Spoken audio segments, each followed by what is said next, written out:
আজকে আমাদের দেখা উচিত যে সালমান রহমান একটা মুরগির খোপও পেল না পালানোর জন্য। তার যে লক্ষ কোটি টাকা, তার একটা পরিচিত লোক নাই যে বসবে। এবং আইনজীবীও কিন্তু তার পক্ষে যাই নাই। এবং আপনি লুক এট দ্য হেট্রেড, মানুষ কিভাবে সেখানে গিয়ে ডিম মারছে, স্যান্ডেল মারছে।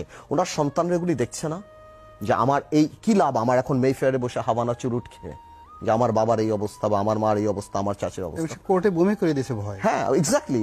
আছে কি লাভ কি? আমি যখন দেখছি সোশ্যাল স্ট্যান্ডার্ড কোথাও গেল, টাকা doesn't matter, even a prostitute makes money, right, it seriously doesn't matter আপনি কতটা পাই। টাকার সাথে যদি শুনেন, আমি আপনাকে একটা কথা বলি, এই কথাটা মনে রাখবেন, আপনি যদি টাকা পয়সা কামাই করেন না, দ্যাটস প্রফিট। আপনি যখন অনেক বেশি সম্পত্তি করবেন, লাভ হবে, দ্যাটস গ্রোথ। ওর মধ্যে যখন মোরালিটি থাকবে, that's success, that is success. So আজকে সালমান রহমানদের কোটি কোটি হাজার হাজার লক্ষ কোটি টাকা, সালমান কেন, সালমান বলেন, এসালম বলেন, যাদের বলেন, এদের জন্য কি অপেক্ষা করছে? এই যে অসম্মানী অপেক্ষা করছে, যেটা রনি একদম ঠিক মতো বলেছে, এদের সন্তানরা ভবিষ্যতে কি মুখ দেখাবে, কার সাথে কথা বলবে? এটা তো আল্লাহ তো ওইটা আমি বললাম না যে ওনার মনে করেছিল যে অন্য কাউকে টাকা দিয়ে দেবে, কিন্তু আল্লাহর দরবারে তো টাকার কোনো দাম নাই, আল্লাহ নারাজ হয়েছে। আমি আজকে দেখছিলাম সালমান এক জায়গায় বলছে যে কোরআনে তেমন কোনো সমস্যা নাই।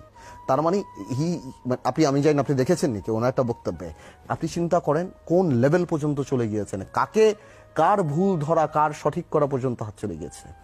তো এই জিনিসগুলি থেকে আমাদের